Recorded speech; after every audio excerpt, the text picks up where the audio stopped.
नमस्कार दोस्तों, स्वागत है आपका अपने YouTube channel maker of modern teacher पर। तो जैसा कि आप सब जानते हैं कि 2 दिनों की परीक्षा समाप्त हो चुकी है और कल हिंदी और इंग्लिश पेपर 5 और पेपर 6 ये 2 पेपर होने वाले हैं। दोनों पेपर में पहले खंड में जो सवाल पूछे जाएंगे वो थ्योरी पोर्शन के होंगे, यानी कि आपको थोड़े लॉन्ग क्वेश्चंस के आंसर लिखने हैं। मुझे पता है कि हिंदी में तो आप सवालों के जवाब कर लेंगे, पर अंग्रेजी में आपको समस्या होगी। उसके लिए मैं कहूँगा कि आप अपने ग्रामर पोर्शन पर अधिक ध्यान दें, उस ग्रामर पोर्शन को अधिक करें। जैसा कि आप सब हमेशा जानते हैं कि हमेशा 2 खंड में जो सवाल पूछे जा रहे हैं हिंदी या इंग्लिश, इसमें पहले खंड से 2 सवालों के जवाब देने हैं। 2 सवाल आपको हिंदी में भी बनाने हैं, 2 सवाल आपको इंग्लिश में भी बनाने हैं और इन दोनों को अलावे सेकंड खंड से दूसरे खंड से आपको 3 सवाल बनाने हैं। व्याकरण, हिंदी व्याकरण और इंग्लिश व्याकरण। हिंदी व्याकरण संबंधित वीडियो का पहले ही जा चुका है विवरण आपके पास। इंग्लिश के हम लोग लॉन्ग क्वेश्चंस की बात कर रहे हैं। अब समस्या है कि किसे पढ़ें, क्या पढ़ें, कितना पढ़ें, समय बहुत कम है। मैंने बहुत खोजबीन और जांच करके अपने अनुभव के आधार पर जो सवाल आपके सामने लाए हैं वो सवाल इस प्रकार हैं। मेरे पास कुल अभी यहाँ 4 प्रश्न हैं। जो 4 प्रश्न मैं आपको समझाता हूँ कि किस तरीके से आपके सामने आ रहे हैं। देखिए, पहला सवाल जो है वह है आपको इम्पोर्टेंस ऑफ टीचिंग इंग्लिश का। कभी पूछा जा सकता है ऑब्जेक्टिव ऑफ टीचिंग इंग्लिश, कभी पूछा जा सकता है what are the uses of teaching English, कभी पूछा जा सकता है why English is compulsory necessary, इस तरह से। तो देखिए आपको इसको कैसे और किस प्रकार से पढ़ना है ताकि आपको समझ में आ जाए। आप इसका एक ड्राफ्ट बना लेंगे, यानी प्रारूप जिसको बोलते हैं। उसमें सबसे पहले आप लैंग्वेज का मीनिंग लिखेंगे कि यानी भाषा क्या होती है। फिर लैंग्वेज का डेफिनेशन लिखेंगे, उसकी परिभाषा लिखेंगे। फिर इंग्लिश लैंग्वेज के इंट्रोडक्शन को लिखेंगे आप, और फिर इम्पोर्टेंस ऑफ इंग्लिश लैंग्वेज लिख देंगे। कम से कम इतनी बात लिखेंगे। मैं जानता हूँ 4 पेजेस का आंसर ना तो याद करने लायक है और न ही मुझे बताना भी चाहिए। तो अभी आपको कितना कम समय में कम जल्दी जान लीजिए, समझ लीजिए। देखिए, लैंग्वेज लैंग्वेज जैसे कि आप हिंदी में जो पढ़े हैं बस उन्हीं बातों को इंग्लिश में ट्रांसलेट कीजिए। क्या पढ़े हैं? भाषा विचारों की अभिव्यक्ति का माध्यम है। तो language is the medium of communication. By language मतलब कि language is the medium of communication, मतलब कि संप्रेषण, अभिव्यक्ति, एक दूसरे से जुड़ने का साधन है आपको भाषा। बाय लैंग्वेज यानी भाषा के द्वारा every man women every man woman child and everything can express its feeling। जो भी है, जो भी हमारे आसपास है, वो अपनी भावनाओं को लैंग्वेज के द्वारा व्यक्त कर पाता है, बता पाता है। ठीक है। Language helps us to understand यानी समझने में, द आइडियाज यानी विचारों को समझने में, फीलिंग्स भावनाओं को समझने में, थॉट्स यानी कि हमारे थॉट्स भी विचार ही होते हैं, एंड बिहेवियर यानी कि व्यवहार को, ऑफ अदर यानी दूसरों के। यानी कह सकते हैं language helps us to understand the ideas, feeling, thoughts and behaviours of other. Without language we can not live a happy life. बिना भाषा के हम एक खुशी जीवन नहीं जी सकते हैं। Language is compulsory to fulfil our needs, fulfil our Dzire.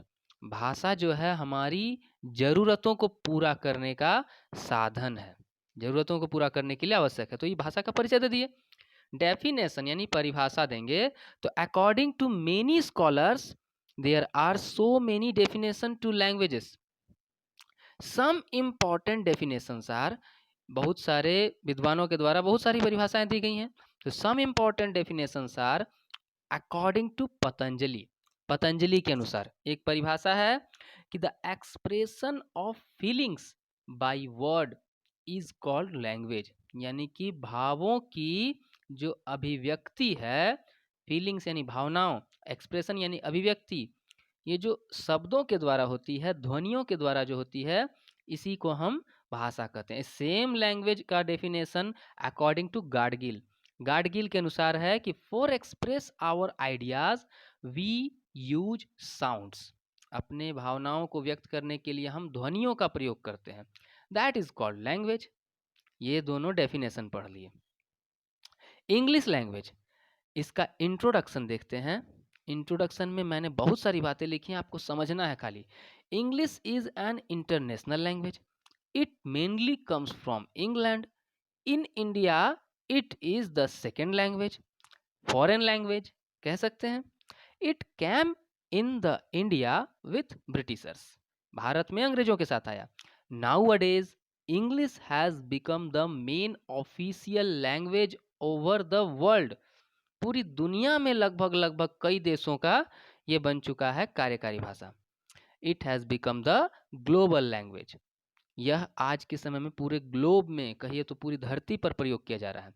Learning English is necessary to improve our personality, अंग्रेजी सीखना अपने व्यक्तित्व को निखारने के लिए आवश्यक है।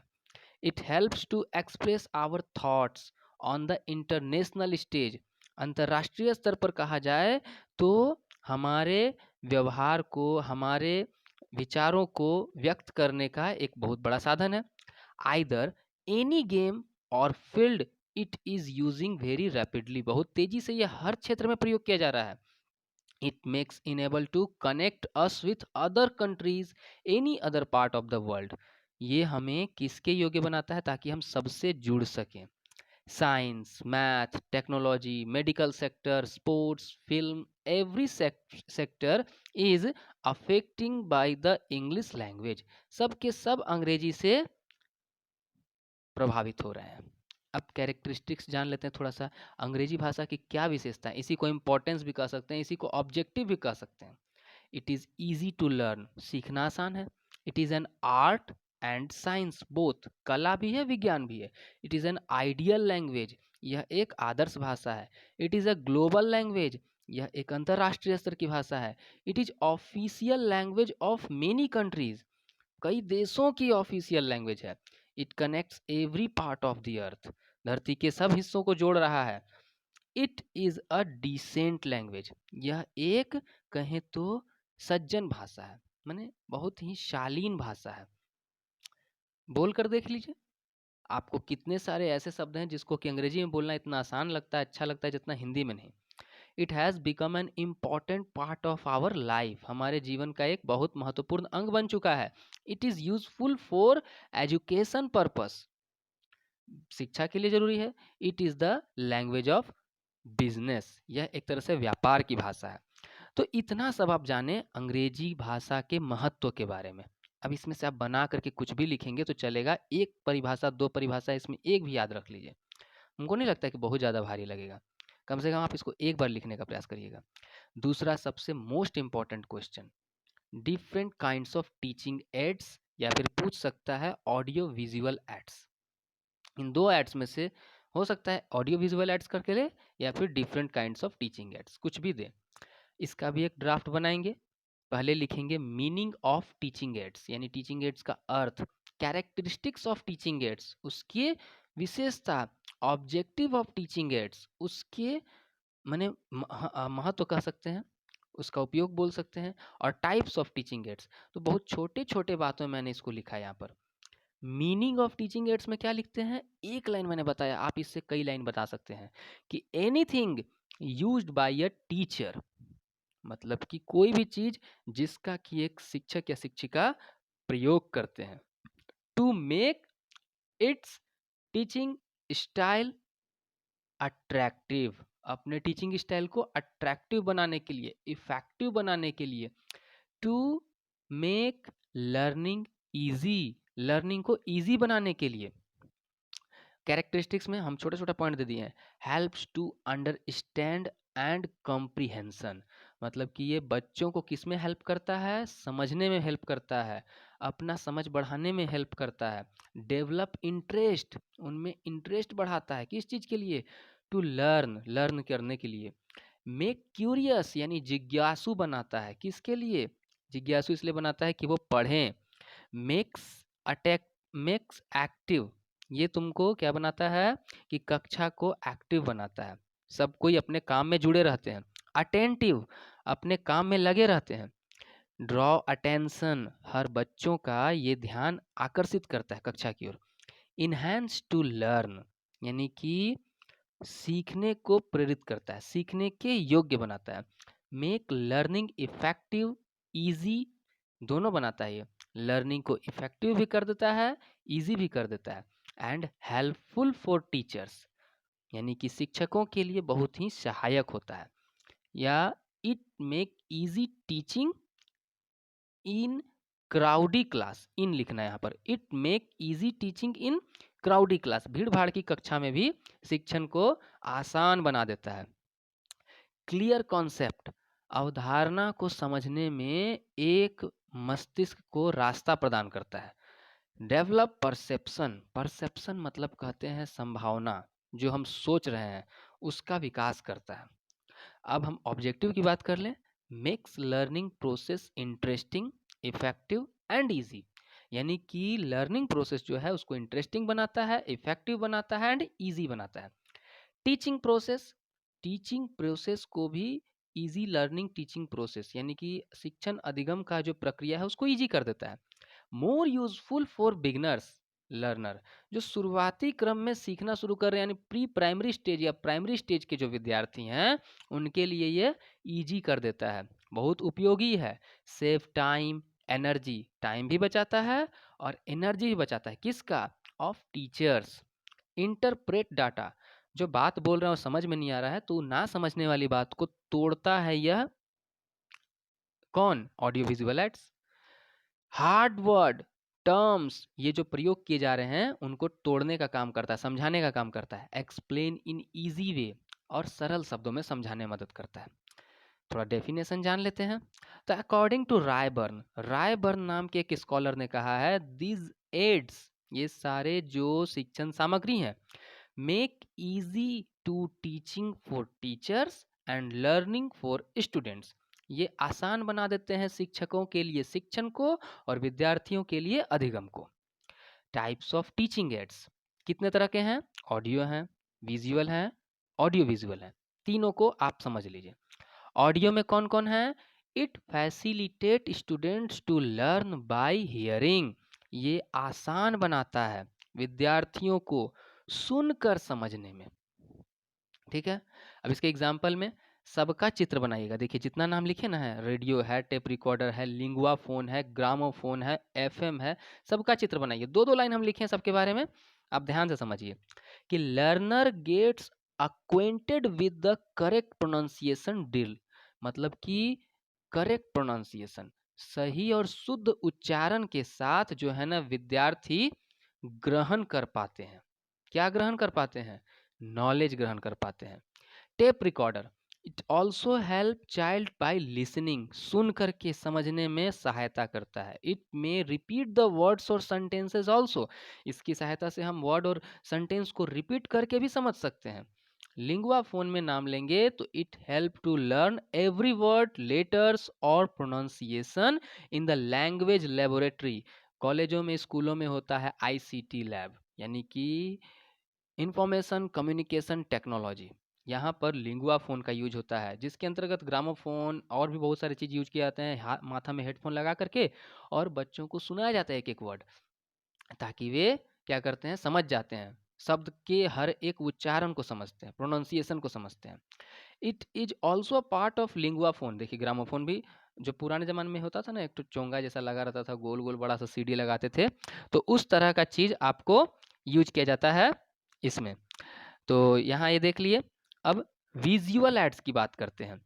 तो विजुअल एड्स में बात आता है the aids that helps a child by looking it and enable to understand, मतलब कि देख करके समझने में सहायक जो भी सामग्री है। It helps to increase observation power and analysis, मतलब कि ऑब्जर्वेशन पावर बच्चों का बढ़ाता है और एनालिसिस करने की क्षमता। इसके एग्जाम्पल में हम बात करें तो सबका चित्र फिर से बना देंगे। कौन कौन है? ब्लैक बोर्ड, सबसे मोस्ट इंपॉर्टेंट, हर एक स्कूल का कहते हैं ना है, विद्यालय की कक्षा की शान होता है वहाँ का black board. Black board is the most important visual aids in every school. ठीक है, ठीक। विजुअल ऐड में आपको फिल्म स्ट्रिप का नाम दिया जाता है। It is like a slide presentation, नहीं होता प्रोजेक्टर लगा करके दिखाया जाता है, उसी को बोल रहे हैं। टेक्स्ट बुक, देखिए अगर ब्लैक बोर्ड के बाद दूसरा नंबर का कोई मोस्ट इंपॉर्टेंट है तो वो है टेक्स्ट बुक। टेक्स्ट बुक, ये टेक्स्ट बुक जो होते हैं ये आपको बच्चों के क्लास, उनकी योग्यता, उनके लेवल, उनके नॉलेज पावर के आधार पर रेडी किए जाते हैं। छोटी कक्षाओं की किताबें बहुत आकर्षक होती हैं, बड़ी बड़ी होती हैं, रंग बिरंगी होती हैं, चटक कलर की होती हैं। बड़ी कक्षाओं की किताबें उसके जस्ट विपरीत होती हैं, छोटी होती हैं, महीन अक्षरों में लिखी होती हैं और उतने ज़्यादा कलरफुल नहीं होती हैं, एकदम प्लेन होती हैं। It helps to understand by reading it. Flash cards, ये छोटी छोटी कक्षाओं में होते हैं। In the small classes, junior classes, pre primary classes, it is useful for primary classes. Through this, इसके द्वारा we can teach the student new words, new ideas, some thoughts, बस ये सबको लिख देना है। Charts and maps, these are very useful and important. Maps for all stages, ये सब को ऑल स्टेजेस में यूज कर सकते हैं। अब लास्ट है आपका ऑडियो विजुअल एड्स। तो अभी तक आपने देखा ऑडियो एड्स, विजुअल एड्स, अब audio visual. Today this is most important and useful type of teaching ads, ठीक है ना। It is using by every teachers, institute, school, colleges to make learning very effective. Through these aids, children can learn every ideas। तो हम क्या समझें इस बात को, अभी समझें। इनका use every teacher, every institute और स्कूल कॉलेजेस में किया जा रहा है। क्यों? शिक्षण अधिगम को और यानी कि लर्निंग टीचिंग प्रोसेस को वेरी इफेक्टिव बनाने के लिए, अट्रैक्टिव बनाने के लिए। और इससे क्या होता है, children can learn every ideas, knowledge and languages by listening and watching at the same time. एक साथ पर सुन करके और देख करके दोनों को समझ जाते हैं, दोनों के माध्यम से समझ लेते हैं। तो importance of teach audio visual aids क्या है? इंपॉर्टेंट ऑडियो विजुअल एड्स मतलब कि कौन कौन से ऑडियो विजुअल एड्स ज़्यादा इंपॉर्टेंट हैं, उनमें चित्र बनाने की कोशिश करेंगे आप। जैसे कि television, it is most common audio visual aids, बहुत ज़्यादा प्रयोग किया जाने वाला। This is easily available at everywhere, यह हर स्थान पर आसानी से उपलब्ध है। It is not very costly, ये बहुत ज़्यादा महंगा नहीं है। So every one afford it, इसलिए हर कोई इसको खरीद सकता है, रख सकता है। It helps to learn child by watching cartoon shows. इसमें क्या होता है, ज़्यादातर बच्चे आजकल देखिए कार्टून शोज के माध्यम से बहुत कुछ सीख रहे हैं, जो कि लर्निंग और लिसनिंग दोनों होता है, लिसनिंग और वॉचिंग दोनों होता है उसमें, इंटरटेनमेंट का भी माध्यम है ये। कंप्यूटर में बात करें तो nowadays this period is a time of science and technology. Without knowledge of technology, we cannot improve our personality. Computer helps everyone to gain knowledge, learn language by watching and listening movies, drama, songs, game, news etcetera. मतलब कि कहा जाए तो computer एक technology का रूप है। And without technology, बिना टेक्नोलॉजी के we can not improve our personality, ठीक है ना। So computer helps everyone to gain knowledge, knowledge को गेन करने में, पाने में। कैसे? Learn language by watching and listening, क्या क्या? मूवीज़ देखकर, ड्रामा देखकर, सॉन्ग्स देखकर, सुन करके, गेम्स खेल करके, न्यूज़ के द्वारा। अब सिनेमा की बात करें तो सिनेमा या मोशन पिक्चर, अ सिनेमा और motion picture gives messages to us, इससे हमें एक संदेश मिलता है।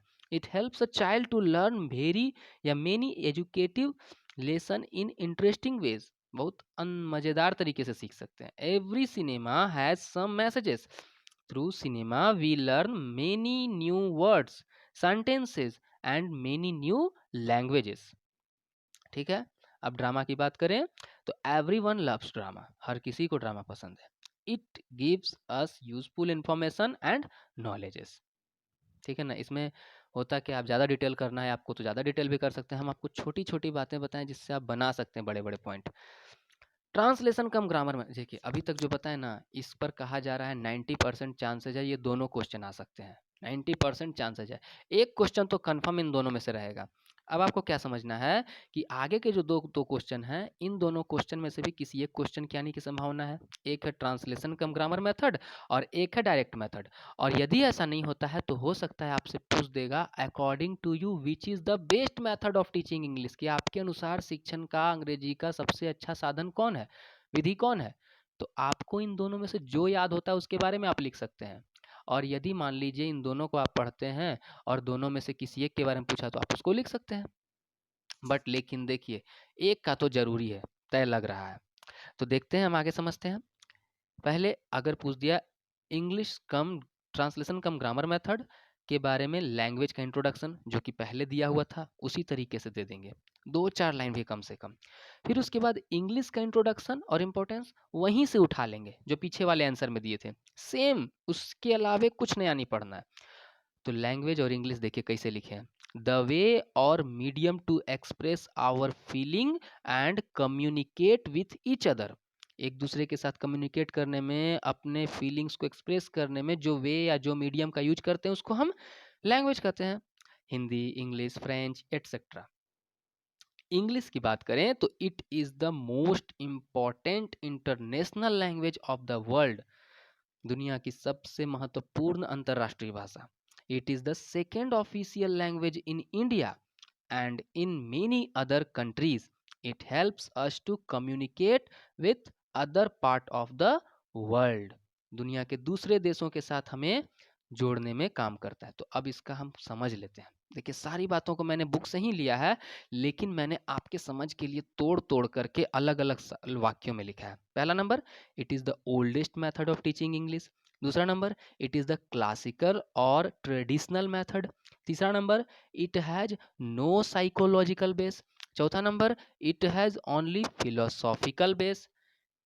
इट सेज, यह बताता है, देखिए पहली बात 4 लाइन जो पढ़े, सबसे पुराना मेथड है, क्लासिकल मेथड है, इसमें कोई साइकोलॉजिकल मनोवैज्ञानिक बात नहीं कही गई है, यह तार्किक दृष्टिकोण देता है। क्या देता है?